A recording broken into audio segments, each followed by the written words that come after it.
Mémoire de Sherlock Holmes par Sir Arthur Conan Doyle, l'employé de l'agent de change.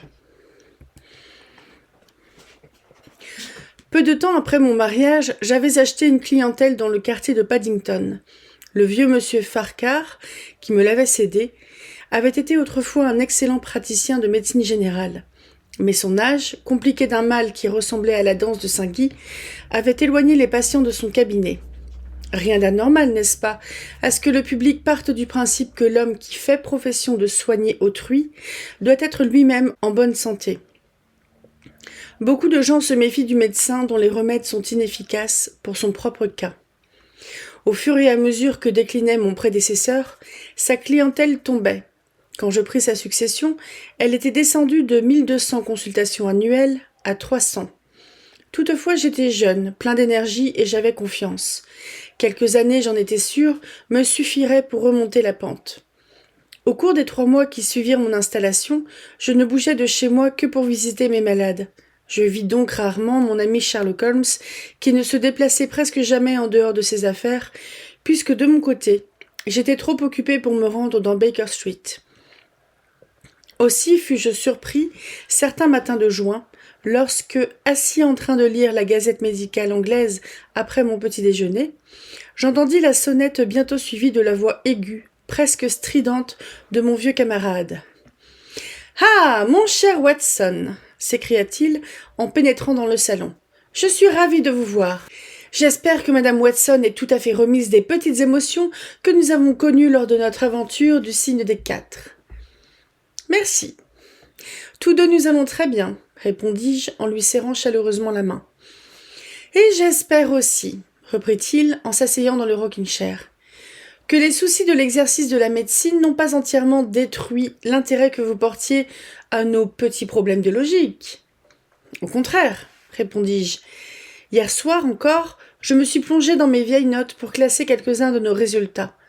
Considéreriez-vous votre collection comme terminée, achevée, complète ? » « Pas du tout.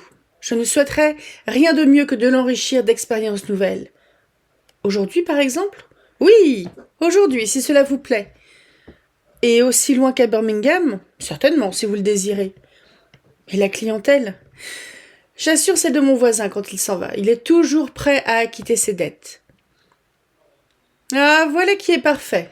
s'exclama Holmes en se laissant aller dans son fauteuil et en me regardant attentivement à l'abri de ses paupières à demi closes. « Je m'aperçois que ces derniers temps votre santé n'a pas été brillante. Les rhumes de l'été sont toujours assez fatigants. J'ai dû rester à la chambre 3 jours la semaine dernière, à cause d'un coup de froid, mais je croyais que je n'en arborais aucune trace. En effet, vous paraissez remarquablement en forme. Comment alors avez-vous su que j'avais été souffrant ? Vous connaissez mes méthodes, cher ami. Vous l'avez déduit ? Exactement. Et de quoi ? De vos pantoufles.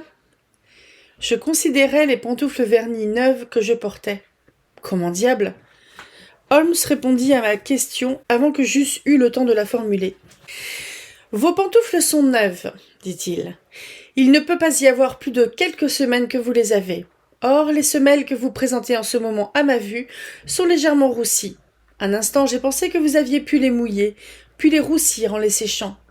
Mais près de la cambrure, je vois un petit disque rouge de papier avec les hiéroglyphes du marchand. L'humidité l'aurait naturellement décollé. Vous vous êtes donc assis les pieds au feu, ce qu'un homme en parfaite santé n'aurait pas fait, même par un mois de juin aussi pluvieux que celui dont nous sommes gratifiés. Les raisonnements de Holmes avaient ceci de particulier. Une fois l'explication fournie, la chose était la simplicité même. Il lut ce sentiment sur mon visage. Son sourire se nuança d'amertume. « J'ai l'impression que je me déprécie quand j'explique, » dit-il. « Des résultats sans cause sont beaucoup plus impressionnants. Êtes-vous prêt à partir pour Birmingham ? » ?»« Bien sûr. De quelle affaire s'agit-il ? » ?»« Je vous la raconterai dans le train. Mon client est dehors dans une voiture. Pouvez-vous venir tout de suite ? 1 minute, et je suis à vous. » Je griffonnai un billet pour mon voisin, montai 4 à 4 afin d'avertir ma femme et rejoignis Holmes sur le pas de ma porte. « Votre voisin est un médecin ? » me demanda-t-il en me désignant la plaque de cuivre. « Oui, Il a acheté une clientèle comme moi. Une clientèle établie depuis longtemps, comme la mienne. Toutes deux existaient depuis que les maisons ont été construites. Ah, dans ce cas, vous vous êtes assuré de la meilleure des deux. Je pense que oui. Mais comment le savez-vous? Par les marches, mon cher. Les vôtres sont 3 fois plus usées que les siennes. Mais voici, dans cette voiture, mon client, Monsieur Hal Pycroft. Permettez-moi de vous présenter à lui. Fouettez votre cheval, cocher, car nous avons juste le temps d'arriver à la gare pour prendre le train. L'homme en face de qui je m'assis était jeune, bien bâti, avec un teint clair, un visage ouvert et honnête, et une petite moustache blonde frisée. Il portait un haut de forme fort brillant, un costume noir sombre et élégant, bref, ce qu'il fallait pour lui donner l'apparence de ce qu'il était, un jeune familier de la City appartenant à cette classe que l'on a baptisée cocknaise, mais qui a fourni l'élite de nos régiments de volontaires, de nos sportifs et de nos athlètes. Sa figure ronde, rougeaude, respirait naturellement la bonne humeur, mais les coins de sa bouche s'étaient affaissés sous l'effet d'une détresse qui ne me parut pas exempte de comique. Il me fallut attendre cependant que nous fussions installés dans notre compartiment de première classe et que notre train eût démarré dans la direction de Birmingham pour apprendre la nature de l'ennui qui l'avait conduit chez Sherlock Holmes. « Nous avons 70 minutes devant nous, » annonça Sherlock. « Je vous demande, monsieur Hal Pycroft, de bien vouloir faire part à mon ami de votre très intéressante aventure, exactement comme vous m'en avez fait part à moi-même, avec même quelques détails supplémentaires si possible. Cela me sera utile d'entendre à nouveau la succession des faits. Il s'agit d'un cas, Watson, peut-être parfaitement creux, mais qui, du moins, présente ces caractéristiques sortant de l'ordinaire qui vous sont aussi chères qu'à moi. Maintenant, monsieur Pycroft, je ne vous interromprai plus. » Notre jeune compagnon me regarda avec une lueur de malice dans les yeux. « Le pire dans cette histoire, dit-il, c'est que j'ai l'air du plus fiefé des idiots. Évidemment, rien n'est encore catastrophique, et d'ailleurs je ne vois pas comment j'aurais pu agir autrement. Mais si j'ai perdu ma place sans compensation, alors je paierai cher pour le doux crétin que j'aurais été. Je ne suis pas très fort pour raconter les histoires, Dr. Watson, mais il faut me prendre comme je suis. Je travaillais chez Coxon and Woodhouse à Draper's Garden, mais au début du printemps, ils eurent un coup dur avec l'emprunt vénézuélien, comme vous vous rappelez sans doute, et ce fut une méchante faillite. J'étais resté chez eux 5 ans. Le vieux Coxon me délivra un fameux certificat quand survint le krach. Mais nous, les employés, au nombre de 27, nous fûmes tous sur le pavé. Je frappais à plusieurs portes, mais il y avait beaucoup d'autres types dans mon cas, et j'essuyais partout un fiasco complet. Chez Coxon, on me payait 3 livres par semaine. J'en avais économisé environ 70, mais je commençais à en voir la fin. J'étais quasiment à sec. C'était tout juste si je pouvais acheter des timbres pour écrire aux petites annonces et des enveloppes pour y coller mes timbres. J'avais troué mes semelles à force de monter les escaliers des bureaux. Toujours rien en vue. Finalement, je sus qu'il y avait une place libre chez Mawson and Williams, le grand agent de change de Lombard Street. Les histoires de bourse, ça n'est peut-être pas votre rayon, mais je peux vous garantir que Mawson and Williams compte parmi les maisons très prospères de Londres. À l'annonce qui avait paru, il fallait répondre par lettre. J'envoyai mon certificat et mon curriculum vitae, mais sans grand espoir. Par retour du courrier, je reçus une réponse m'informant que si je me présentais le lundi suivant, je pourrais immédiatement entrer en fonction, à condition que mon aspect extérieur fût satisfaisant. Personne ne sait comment ces choses-là se décident. Il y en a qui affirment que le directeur se contente de plonger sa main dans le tas et de prendre le premier nom qui sort. En tout cas, le mien était sorti. Rien ne pouvait me faire davantage plaisir. Pour appointement de début, on me proposait une livre de plus par semaine que chez Coxon, avec des fonctions à peu près analogues. Et maintenant, j'en viens à la partie bizarre de mon histoire. Je logeais en garni sur la route de Hampstead, 17 Potter's Terrace. Bon, le soir même du jour où j'avais reçu ma promesse d'emploi, je fumais un cigare, le cœur en paix, lorsque la propriétaire monta dans ma chambre avec une carte de visite sur laquelle je lus « Arthur Pinner, agent financier ». Je n'avais jamais entendu parler de ce Pinner, et je me demandais bien ce qu'il pouvait me vouloir, mais naturellement je le fis monter. Le voilà qui entre, taille moyenne, cheveux bruns, yeux noirs, barbe noire. avec un je ne sais quoi d'un peu juif dans le nez. Il a des manières vives, il parle bref, comme un monsieur qui connaît la valeur du temps. Monsieur Hal Pycroft, je crois? Oui, monsieur. Je lui avance une chaise. Vous étiez récemment chez Coxon and Woodhouse. Oui, monsieur. Et engagé maintenant par Mawson. Exact. Bon, fait-il. Voilà, j'ai entendu quelques histoires peu banales sur vos capacités financières. Vous vous rappelez Parker, le directeur de Coxon? Il était intarissable à votre sujet. Évidemment, j'étais bien aise de l'entendre. Au bureau, j'avais toujours bien travaillé. Mais je n'aurais jamais cru que dans la City, on parlait autant de moi. Vous avez une bonne mémoire? Me demande-t-il. Assez, dis-je modestement. Êtes-vous demeuré en contact avec la bourse pendant que vous n'avez pas travaillé? Oui, tous les matins je lis la cote des valeurs.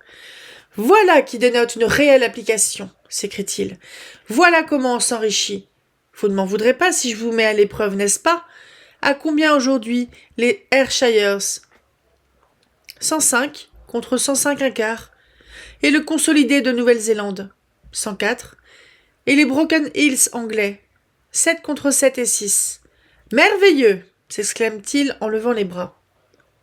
Exactement ce que j'aurais répondu. Mon garçon, vous êtes bien calé pour prendre une place d'employé chez Mawson.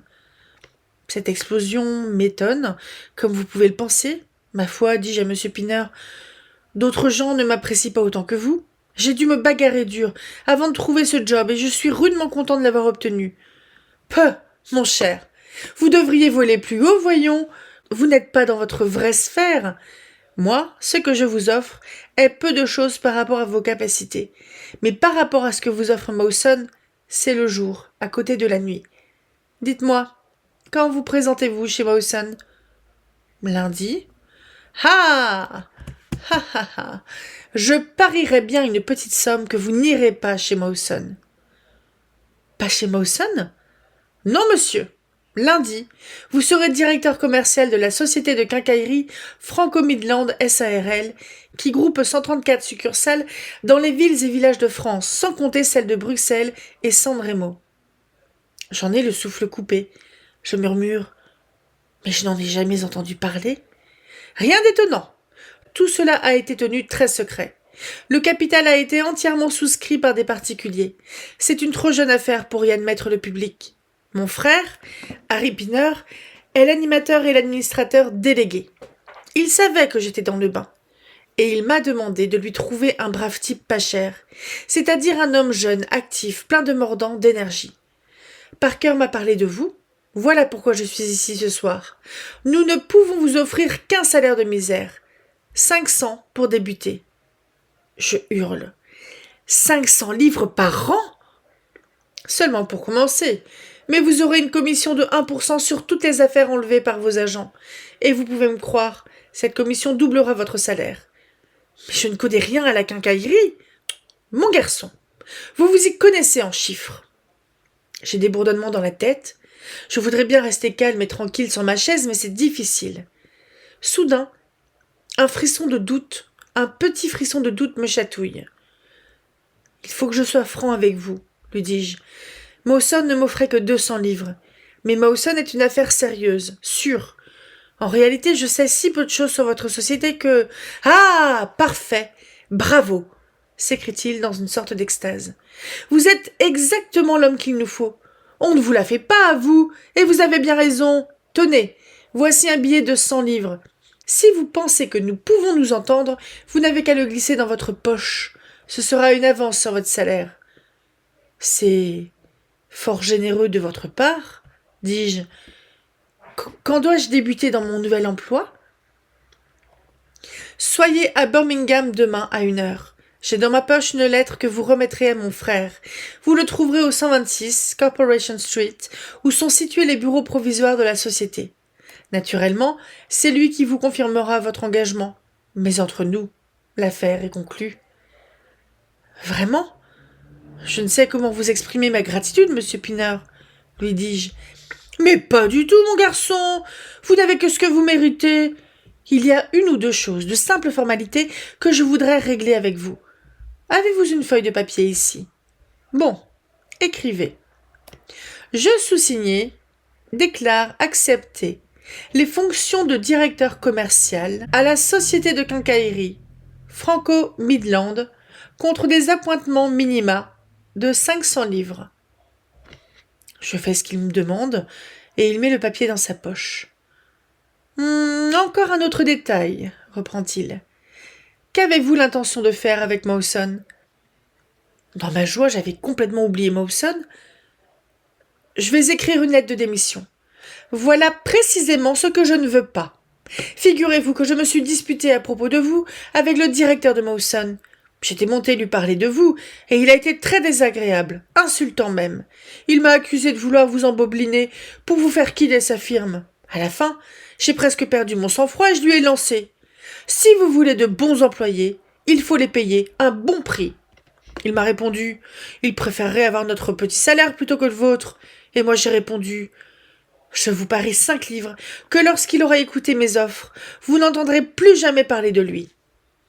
Il m'a dit, tenu, nous l'avons ramassé dans le ruisseau. Il ne nous lâchera pas de sitôt. Voilà ses propres paroles. L'impudent coquin, jamais je ne l'ai vu de ma vie. D'ailleurs, pourquoi m'occuperais-je de lui ? Si vous préférez que je ne lui écrive pas, certainement je ne lui écrirai pas. Bien, voilà qui est promis, me dit-il en se levant de sa chaise. Eh bien, je suis ravi d'avoir déniché pour mon frère quelqu'un d'aussi intelligent. Voici votre avance de 100 livres, et voici la lettre. Prenez note de l'adresse, 126B, Corporation Street, et souvenez-vous de l'heure de votre rendez-vous, demain à 1h. Bonne nuit. Je vous souhaite de gagner tout l'argent que vous méritez. Voilà tout ce qui s'est passé entre nous, si mes souvenirs sont exacts. Vous imaginez, Dr. Watson, comme j'étais content, une chance aussi peu ordinaire. Je passais la moitié de la nuit à remuer tout ça dans ma tête, et le lendemain je partis pour Birmingham par un train qui me laissait suffisamment de temps pour arriver à l'heure. Je déposai mes affaires dans un hôtel de New Street, et je me rendis à l'adresse indiquée. J'étais en avance d'1 quart d'heure, mais je me dis que ça n'avait pas d'importance. Le 126B était un couloir entre 2 grandes boutiques qui menait à un escalier de pierre en colimaçon, sur lequel ouvraient de nombreux appartements, loués en guise de bureaux à des sociétés ou à des membres de professions libérales. Les noms des locataires étaient badigeonnés sur un tableau, mais je ne vis pas le nom de la SARL, Franco-Midland de quincaillerie. Je demeurais interdit. J'en avais le cœur gros comme une montagne, je me demandais si toute cette affaire était une mystification. Et puis un homme survint et m'adressa la parole. Il ressemblait beaucoup au type que j'avais vu la veille au soir. Il avait la même voix, la même silhouette, mais il était imberbe et ses cheveux étaient plus clairs. « Seriez-vous monsieur Hal Pycroft ?» me demande-t-il. « Oui. »« Ah, je vous attendais. Mais vous êtes un peu en avance. J'ai reçu ce matin une lettre de mon frère, il me chante vos louanges. J'étais en train de chercher vos bureaux. Nous n'avons pas encore notre nom inscrit ici, car ce n'est que la semaine dernière que nous avons pu nous procurer ces locaux provisoires. Venez avec moi, nous allons parler de l'affaire. Je le suis jusqu'en haut d'un escalier sous les ardoises. Là, 2 petites pièces vides et poussiéreuses, sans tapis et sans rideaux, dans laquelle il me pousse. Moi, j'avais pensé à un grand bureau, avec des tables étincelantes, des employés rangés derrière, comme j'y étais habitué. Alors je regarde plutôt interloqué 2 chaises branlantes et une petite table, qui, avec un registre et une corbeille à papier, composait tout l'ameublement. « Ne vous découragez pas, monsieur Pycroft, s'écrie ma nouvelle connaissance en voyant la tête que je faisais. Rome ne s'est pas construit en un jour. Nous avons beaucoup d'argent derrière nous. Quoique nous ne fassions pas énormément des pâtes dans nos bureaux. Allons, asseyez-vous et donnez-moi votre lettre. » Je la lui donne, il la lit très soigneusement. « Vous semblez avoir produit une très forte impression sur mon frère Arthur, dit-il en reposant la lettre. Or, je le connais bien, il a le jugement sain. Cependant, il ne jure que par Londres et moi par Birmingham. Toutefois, en cette occasion, je suivrai son avis. Veuillez vous considérer comme définitivement engagé. Qu'aurais-je à faire ?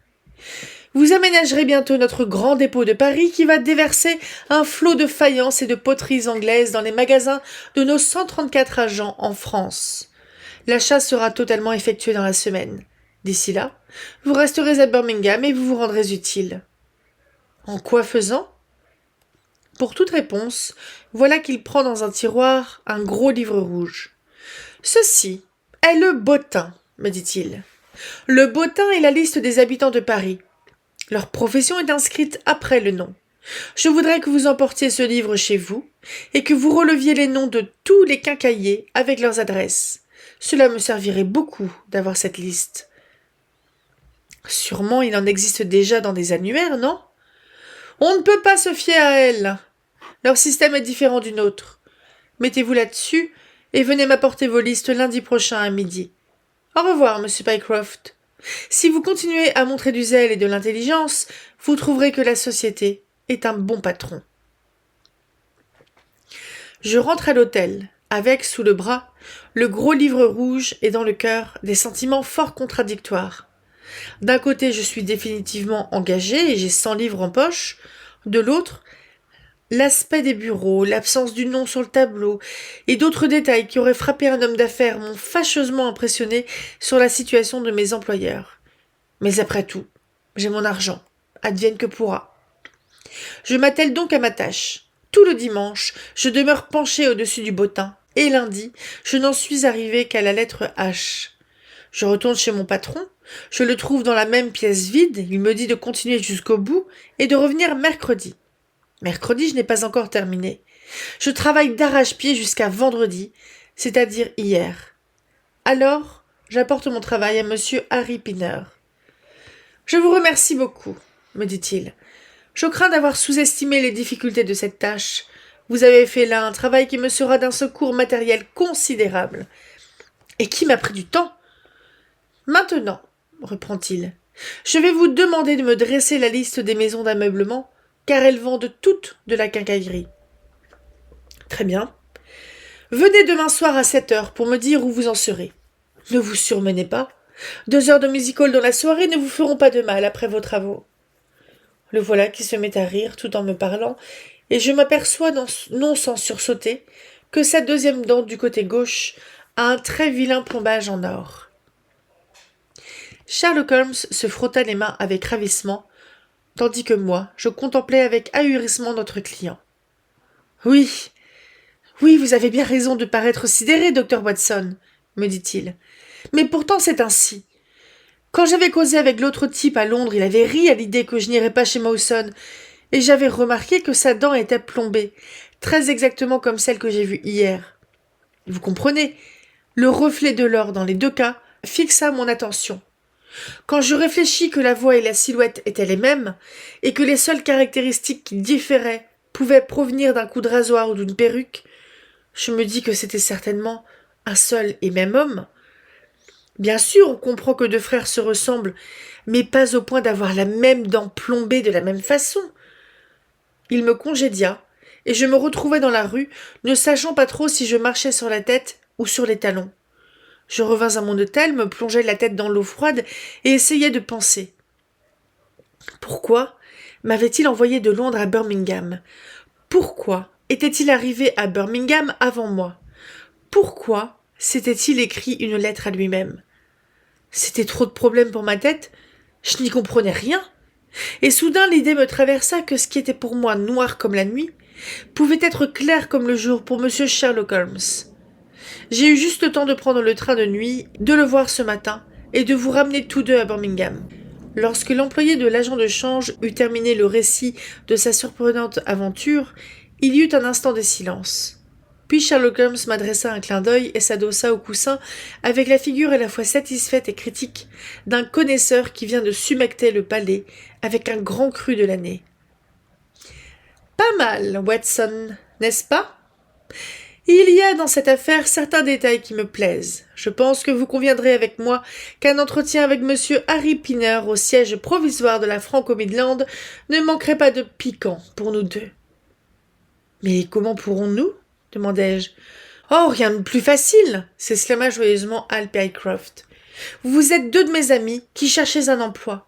Quoi de plus normal que je vous présente à l'administrateur délégué ?»« Bien sûr. D'accord, » fit Holmes. « Je voudrais voir de près ce personnage et tenter de percer son petit jeu. Quelle qualité, mon ami, possédez-vous donc pour que vos services soient si hautement évalués? Ou serait-il possible que... Il se mit à se ronger les ongles et à regarder obstinément par la portière. Nous n'obtînmes pas plus de 2 ou 3 paroles de lui avant notre arrivée dans New Street. À 7 heures, ce soir-là, nous déambulions tous les 3 dans Corporation Street, vers les bureaux de la société. « Ce n'est pas la peine d'arriver en avance, » nous expliqua notre client.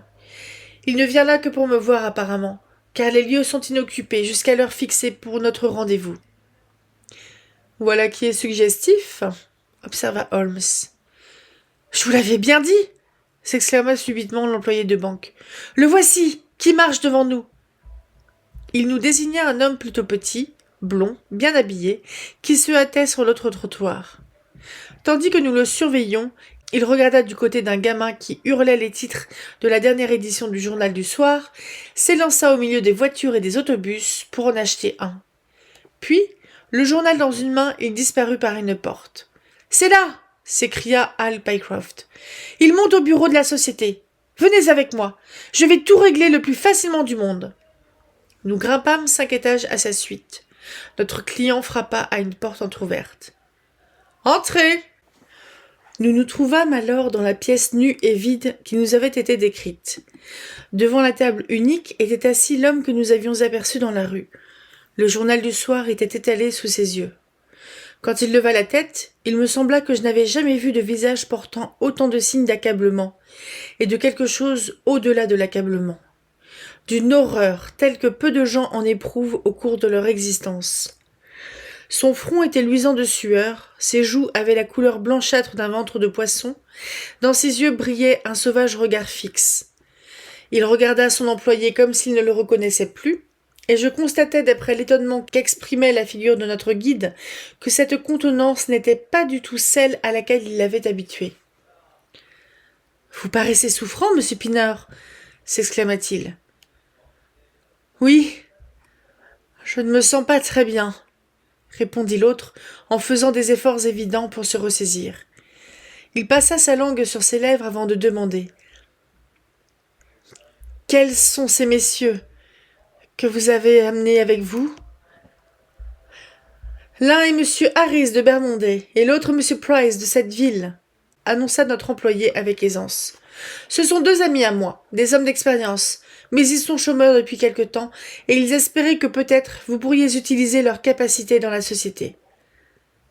Bien possible, fit monsieur Pinard avec un sourire affreux à voir. Oui, nous pourrons sans doute faire quelque chose pour vous.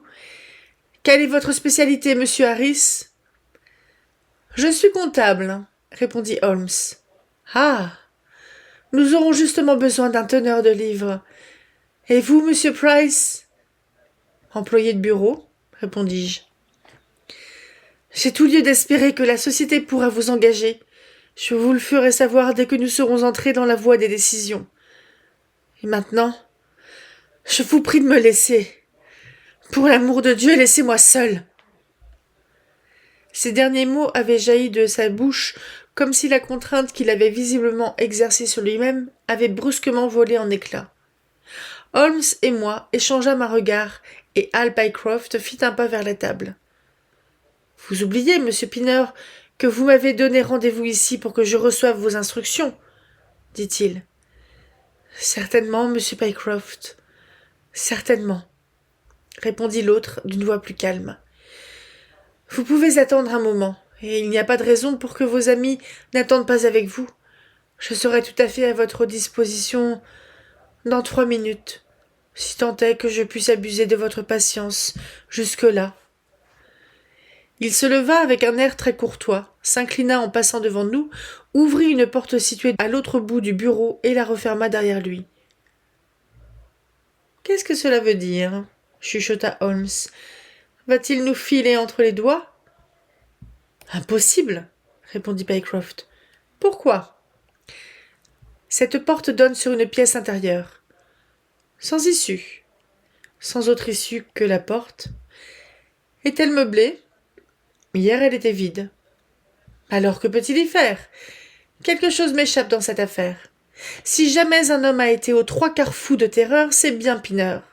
Qu'est-ce qui a bien pu lui donner la tremblote ? Il a pensé que nous étions des policiers, dis-je. C'est sûr, fit Pycroft. Holmes secoua la tête. Il n'est pas devenu blême. Il était blême quand nous sommes entrés. Il est possible que... Sa phrase fut interrompue par un toc-toc assez fort qui venait de la porte intérieure. Pourquoi diable frappe-t-il à sa propre porte ? À nouveau, et beaucoup plus fort, retentit le toc-toc-toc. Cette porte fermée commençait à nous énerver. Je me tournai vers Holmes et je vis sa figure se figer, tandis qu'il se penchait en avant avec une excitation intense. Puis soudain, nous entendîmes une sorte de gargouillement et un vif tambourinage sur du bois. Holmes bondit comme un forcené à travers la pièce et poussa sur la porte. Elle était assujettie de l'intérieur. Ensemble, nous pesâmes dessus de toute notre force et de tout notre poids. Une charnière sauta, puis une autre. Enfin, la porte céda. Nous nous élançâmes par-dessus les débris. La pièce était vide. Notre embarras ne dura qu'une seconde. Dans un angle, l'angle le plus proche du bureau où nous avions attendu, il y avait une deuxième porte. Holmes sauta, l'ouvrit. Par terre gisait une veste et un gilet. Un crochet fixé derrière la porte était pendu, avec ses propres bretelles autour du cou, l'administrateur délégué de la société de quincaillerie, Franco-Midland. Il avait les genoux remontés, la tête qui faisait un angle atroce avec le reste du corps. Le battement de ses talons contre la porte avait été le bruit qui avait interrompu notre conversation. En un instant, je l'avais attrapé par la taille, soulevé, tandis que Holmes et Pycroft dénouaient les bandes élastiques qui avaient presque disparu entre les plis blanchâtres de la peau. Puis nous le transportâmes dans l'autre pièce. Il resta là, étendu. Sa figure avait le teint plombé de l'ardoise.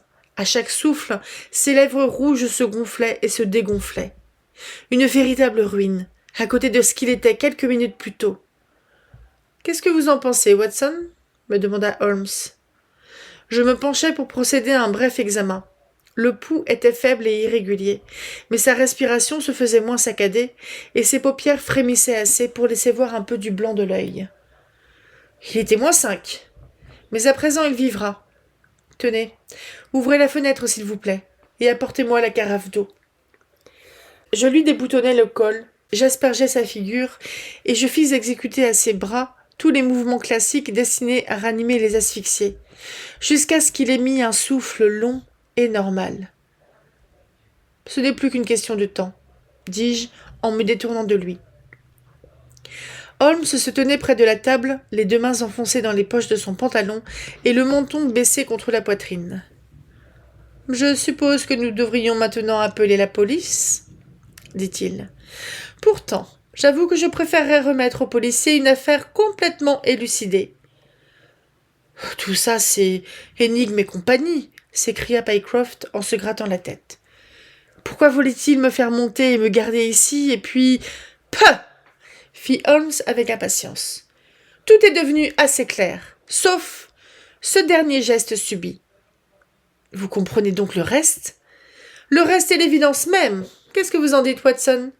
Je haussai les épaules. « Moi, je n'y comprends rien. »« Oh, voyons.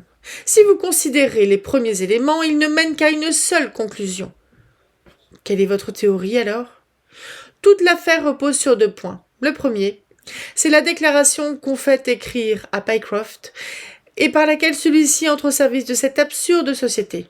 Vous ne voyez pas son importance ? Je crains que non. Allons, pourquoi en avait-il besoin ? Pas pour la bonne règle, car ces sortes d'arrangements sont habituellement verbaux. En quel honneur y aurait-il eu une exception ? Ne voyez-vous pas, mon jeune ami, qu'ils étaient très désireux d'obtenir un spécimen de votre écriture et que c'était pour eux le seul moyen de l'avoir ? Mais pourquoi ? D'accord, pourquoi ? Quand nous aurons répondu à ce pourquoi, nous aurons progressé vers la solution de notre petit problème. Quelqu'un voulait apprendre à imiter votre écriture et il lui fallait auparavant s'en procurer un exemplaire. Et maintenant, si nous passons au 2e point, nous découvrons que chacun éclaire l'autre. Le 2e point est celui-ci. Pinner vous demande de ne pas démissionner de votre emploi. Pinner veut laisser croire au directeur de Mawson qu'un monsieur Hal Pycroft qu'il n'a jamais vu prendra son service lundi matin. « Mon Dieu !»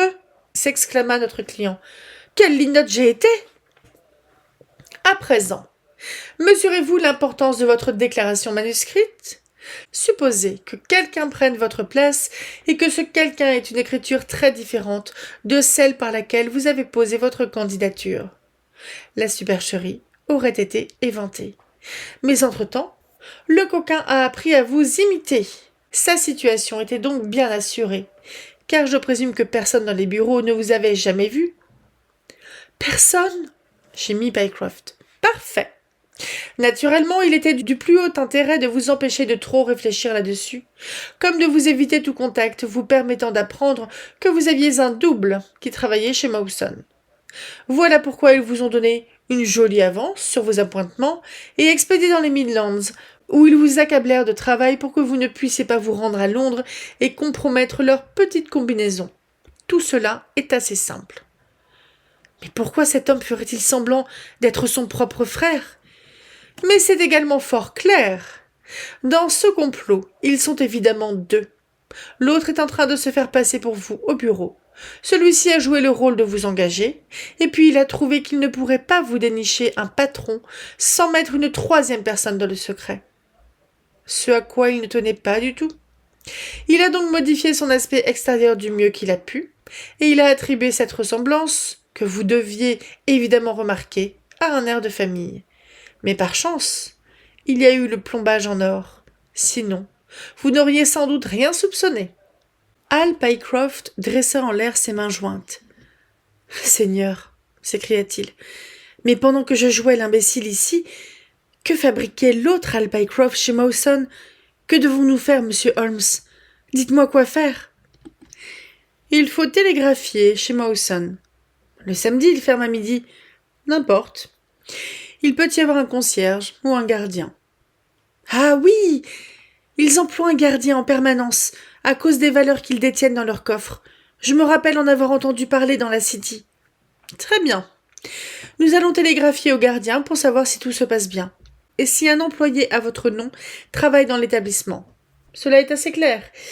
Par contre, ce qu'il est moins, c'est pourquoi l'un des coquins, du seul fait qu'il nous voit, quitte cette pièce et va aussitôt se pendre à côté. »« Le journal !» grinça une voix derrière nous. Le coquin en question, tout blanc, s'était mis sur son séant.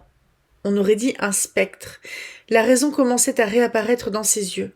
Il frictionnait nerveusement le large sillon rouge creusé autour de son cou. « Le journal ! Bien sûr !» s'écria Holmes au paroxysme de l'excitation. « Idiot que je suis ! J'étais tellement axé sur notre visite que pas un instant je n'ai pensé au journal.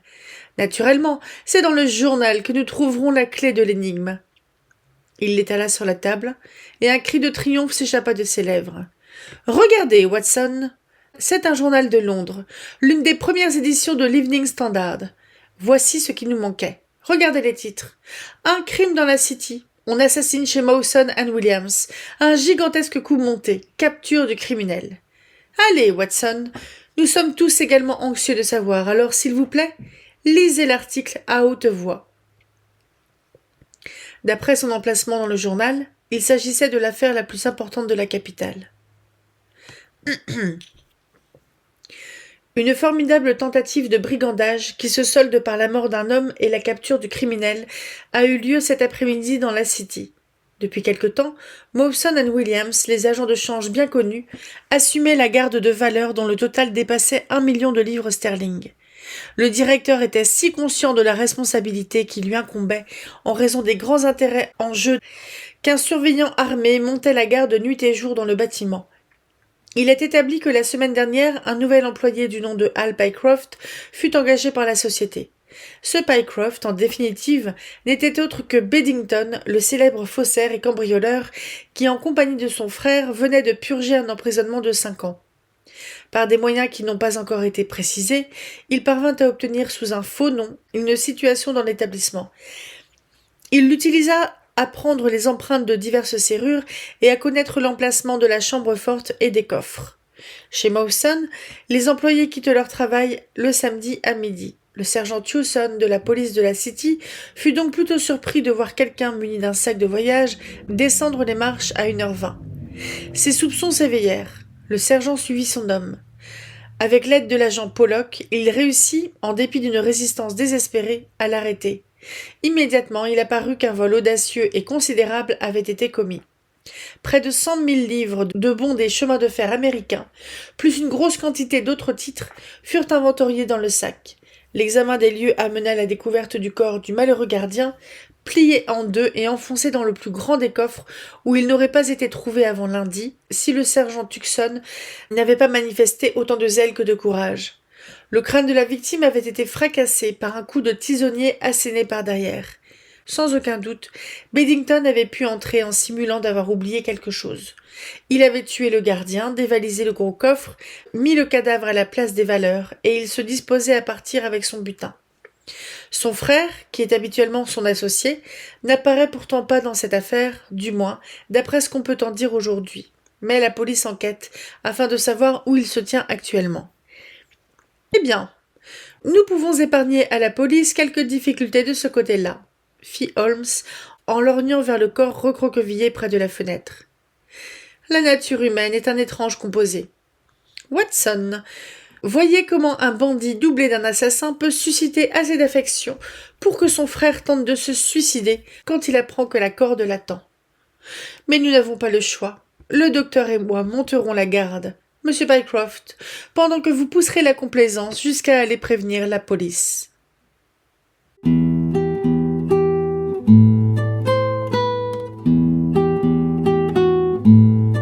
Bonjour et bienvenue dans ce nouveau vlog lecture sur les mémoires de Sherlock Holmes de Sir Arthur Conan Doyle. Alors, je crois que c'est la 4e nouvelle qu'on a lue aujourd'hui. J'ai l'impression qu'elles vont être toutes fichues un peu sur le même principe. En gros, qu'on a un petit paquet de mise en contexte de narration, en fait. Ensuite, il y a la révélation de l'affaire où c'est Holmes en général qui raconte l'histoire ou quelqu'un qui vient qui raconte en fait quel est le problème. Donc, ils vont se déplacer pour voir un petit peu comment résoudre ce problème-là et on a une partie témoignage de la victime. J'ai l'impression qu'on a eu à peu près sur les 4 fois ce même type de pattern. Je sais plus comment on dit pattern en français. Je fais une Vandame là. Mais oui, j'ai l'impression qu'on va avoir ce type de construction de nouvelles, ce qui est assez logique quelque part parce que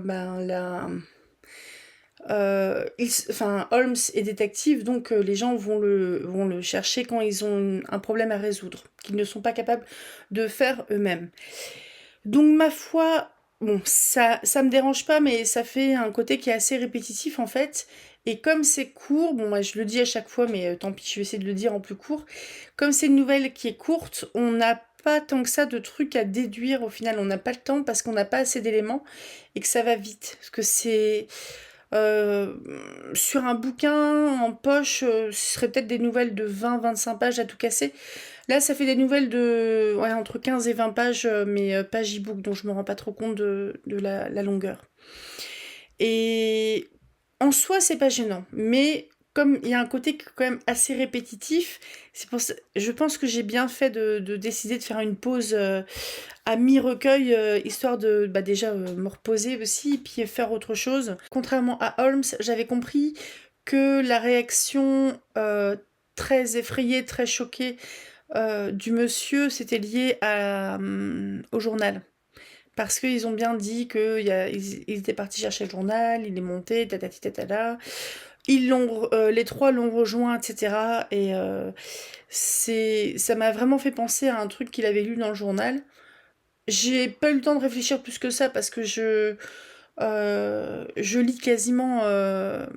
Bon, c'est monté, c'est en différé pour vous, mais pour moi, dans ma lecture, en fait, je suis sur du direct. Sauf que en lisant un bouquin, on peut poser, réfléchir 30 secondes en disant tiens, ça c'est bizarre, j'ai retenu ça, etc. Sauf que là, j'ai pas le temps. Donc j'avais juste tilté que c'était lié au journal, mais sans avoir le temps d'imaginer ce que ça pouvait être derrière. Je pensais aussi que c'était la même personne. Et au final, il y avait bien deux frères. Parce qu'à un moment, ils ont parlé d'éventuelle troisième personne, etc. Mais bah, au final, la troisième personne, c'était le faux Al Pycroft qui était, euh, enfin, dont l'identité avait été endossée par l'autre frère. Donc voilà, que dire de plus? Alors, c'est une nouvelle qui m'a fait penser à une autre nouvelle de son conte précédent. De son conte, du recueil précédent. Le recueil de nouvelles précédentes, c'était Les aventures de Sherlock Holmes. Je suis quasi sûre que dans ce recueil-là, on avait une histoire aussi un peu similaire où il y avait un gars qui devait recopier. Mais je crois bien que c'était un dictionnaire ou une encyclopédie. On lui avait demandé de recopier ça et je sais plus exactement pourquoi. Mais c'était une affaire d'arnaque aussi de quelque chose de faux. Et je crois que c'était un gars qui avait peut-être un commerce qui avait fait faillite ou je sais plus quoi. Je m'en souviens plus, hein, ça. J'ai tendance à ne pas forcément me souvenir des nouvelles parce que les formats sont trop courts et surtout dans le cadre de Sherlock Holmes, ça se répète beaucoup d'une nouvelle à l'autre. Par exemple, dans celle de Maupassant, où on est sur des genres différents ou des histoires qui sont vraiment différentes, ça fait que je vais me souvenir de quelques-unes, mais là, dans les nouvelles de Sherlock, elles restent assez peu dans mon esprit. Mais elle se tient plutôt bien. D'un côté, je me dis, enfin, quand on retourne bien sur le scénario, sur l'histoire et compagnie, on a un pauvre gars qui a perdu son boulot, qui en retrouve un. Ce qui veut dire que les frangins, là, ils ont dû apprendre que Mawson, l'agent de change, recrutait une nouvelle personne. Visiblement, c'est une entreprise qui, qui fructifie beaucoup.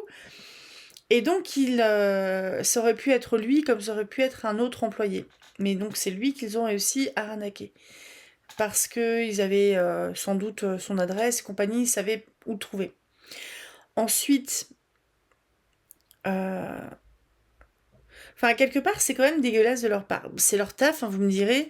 C'est leur taf d'arnaquer les gens. Parce qu'ils s'en foutent, en fait, je pense, que le pauvre type soit sûrement viré après.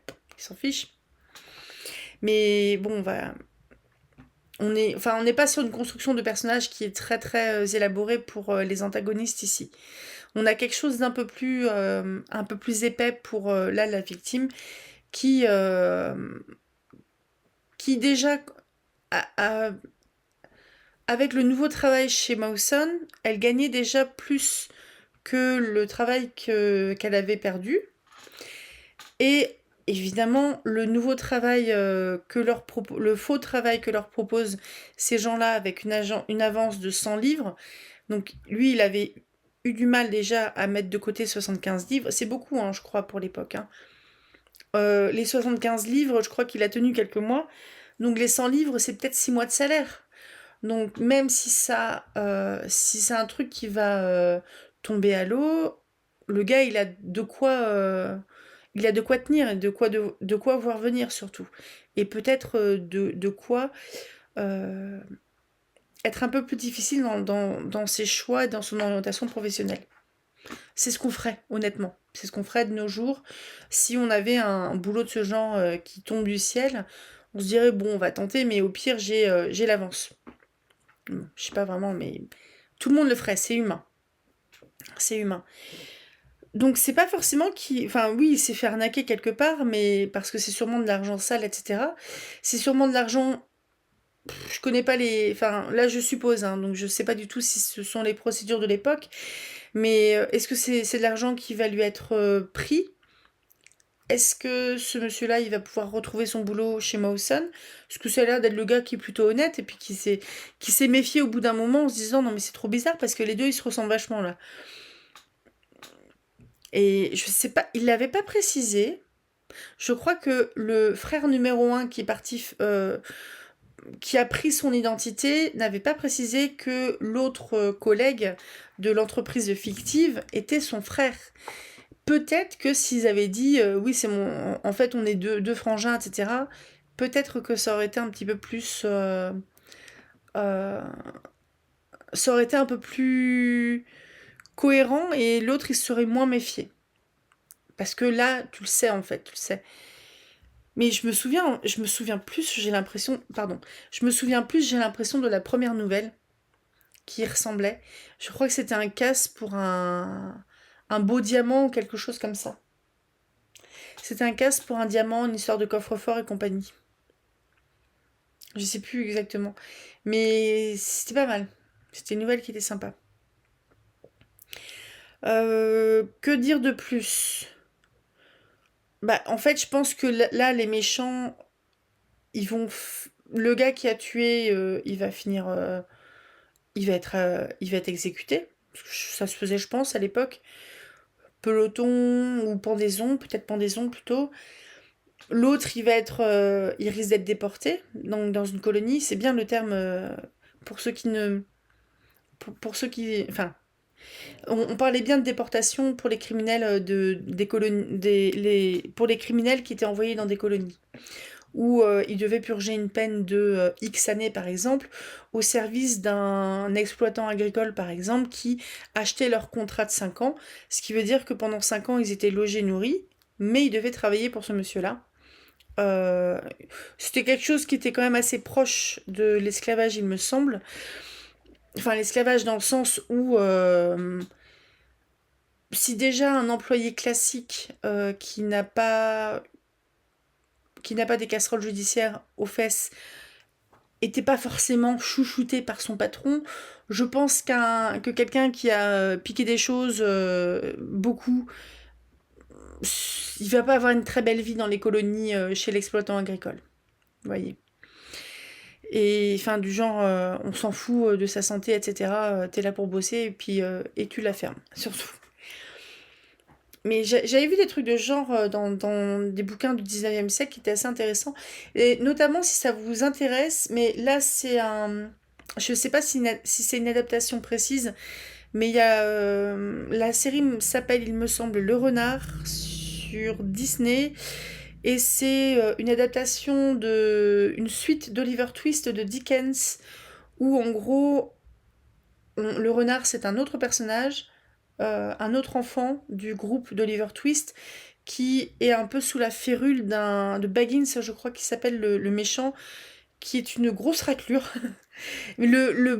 Franchement, la série, elle est très très sympa. Ça fait un petit peu aventure et compagnie. Et en fait, le renard, c'est un pauvre gamin qui sait pas lire, mais par contre, il a appris à devenir chirurgien. Il est devenu chirurgien parce qu'il a été. Je crois qu'on l'a foutu sur un bateau parce que, pareil, il faisait plein de conneries dans les rues de Londres. Et en fait, il aidait le chirurgien à bord à faire des choses. Et il avait une habileté manuelle, une motricité très très fine. Et ce qui faisait que il est devenu chirurgien. Donc il a des connaissances, mais les connaissances qu'il a, c'est des choses qu'il va acquérir surtout à l'oral parce que il me semble qu'il n'est pas capable de lire. C'est pas une question d'illettrisme ou d'analphabétisme, je pense que c'est une énorme dyslexie et il n'est pas capable de lire. Et il y avait une très jolie histoire d'amour avec la fille du gouverneur ou quelque chose comme ça. Et franchement, si vous avez envie de jeter un œil sur Disney+, c'est vraiment le truc c'est de l'aventure, il y a un petit côté amour un peu maudit, c'est vraiment très chouette. C'est divertissant, c'est marrant, vous avez un petit peu peur et compagnie. Ça tourne pas que autour de la romance non plus, il y a aussi la relation toute pourrie entre Renard et Baggins qui revient. Et c'est vraiment chouette. C'est une très très très belle histoire. Mais donc, ouais, tout ça pour dire que bah, je sais pas quoi dire de plus sur cette nouvelle, donc je pense que je vais m'arrêter là. J'aime bien, je trouve que c'est cool les Sherlock Holmes, mais ça m'emporte pas non plus complètement. J'ai le souvenir, par exemple, comme je vais lire la suite de La Petite Fadette pour demain, j'ai le souvenir d'une nouvelle de George Sand dans la dimension fantastique ou les dimensions fantastiques, qui m'est restée vraiment en tête avec à l'esprit en fait une émotion un peu, une peur et compagnie. Bon, c'est du fantastique, donc oui, évidemment que ça fait peur. Mais Sherlock Holmes en nouvelle, je pense que je trouve ça cool, mais sans plus. Je pense que j'apprécierai plus le prochain roman de Holmes qui sera, je crois, Le Chien des Baskerville, il me semble. Mais ça n'empêche que je pense que je vais tous les lire. Il reste 2 romans et je crois qu'il y a encore 2 recueils de nouvelles après. La pièce de théâtre, je suis pas sûre. Au pire, je vous la mettrai en lien dans le dernier recueil de nouvelles. Mais voilà. Je vous souhaite un très bon samedi. Un très bon samedi si j'ai réussi à poster cette vidéo le samedi, parce que j'ai vraiment du mal avec la canicule. À demain pour la suite de La Petite Fadette. Je vous laisse et je vous souhaite un très bon samedi. À demain pour la suite de La Petite Fadette et à mercredi pour une vidéo pour les auteurs, pour muscler l'inspiration. Salut!